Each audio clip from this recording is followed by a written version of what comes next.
Morning, guys and girls, and it's gorgeous and sunny here today.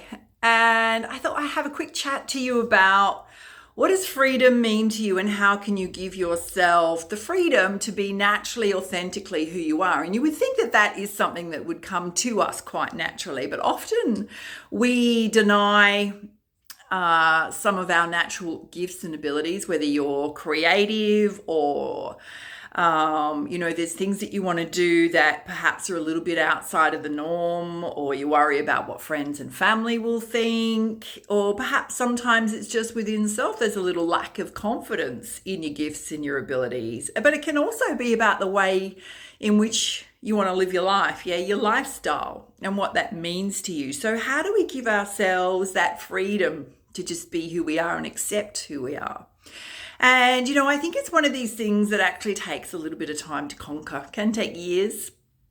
It can just be giving yourself permission to make happiness your priority. And I mean your happiness, right? Not everybody else's happiness around you, your happiness. And what does that mean to you? And I think it's about really getting in touch with who you are, what's important to you, what makes you happy, what your values are. And it doesn't mean disregarding other people's feelings or being rude to other people, but it's very much about making yourself a priority and making your happiness a priority. And I guess if we kind of think about it, think of those times where maybe you've been in a job or a career role that you didn't really enjoy, but you felt like you had to do it, and there were so many other things that you were so much more passionate about, but you either needed the money that was going with that role, or there was pressure, you were feeling a little bit stuck perhaps, or a lack of confidence in going after what you want. We all have to be financially responsible for ourselves. But I guess I want you to get into that mindset of thinking, well, was there something that I was doing that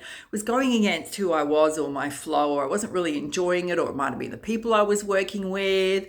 They weren't great for my energy, that we're in situations that bring you down rather than lift you up. And it's about looking at self and going, where is it within my life that I can expand in terms of going after what I want to go after, having the courage to do that, giving myself permission to do that.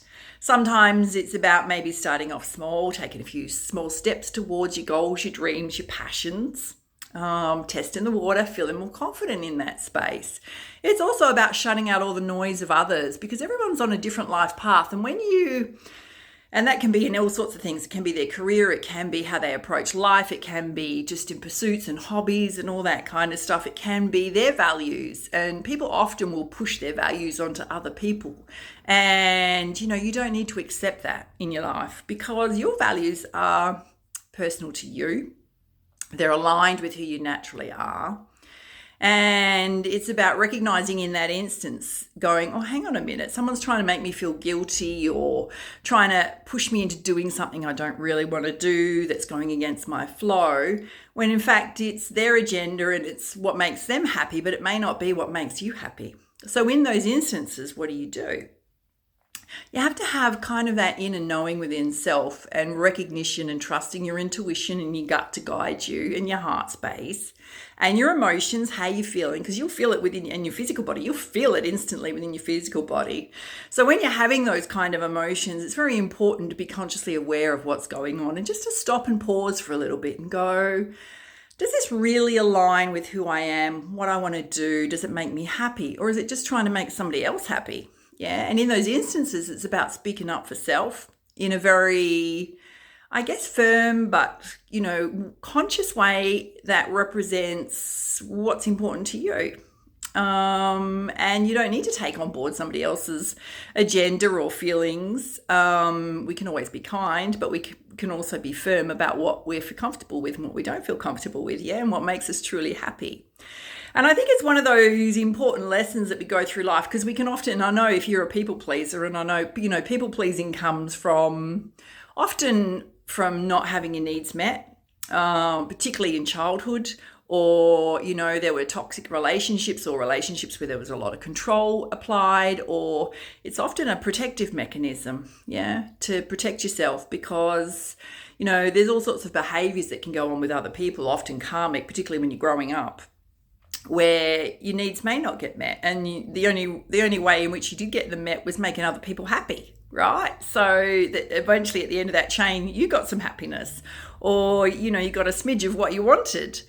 And I know for me that was a journey where I've always been very impacted by how other people feel. So there were certainly situations where I would go against what I really wanted to do, or make other people's needs more important than mine. And I think it comes from a lot of personal growth where you can appreciate your own value, how you feel about things and what makes you happy, and to know that your happiness is just as important as everybody else's. And why should it not be? Yeah, it should absolutely be on the top of your list. So in terms of freedom, how do we create that freedom for ourselves?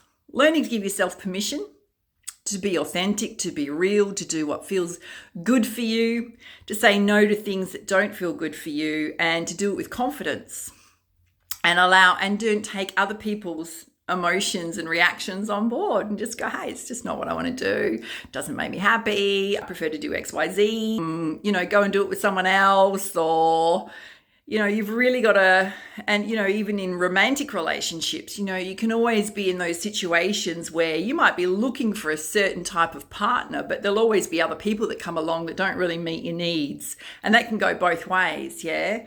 But how do you, kind of gently let someone down, or say, hey, it's not what I want? Because people can be really pushy, and you can end up in relationships you don't really want to be in. Yeah. So it's about speaking up for yourself, and just, and I often think it's really much kinder to be upfront and honest right from the beginning, and go, I'm sorry, but I'm just looking for something different, and it's nothing personal. Yeah.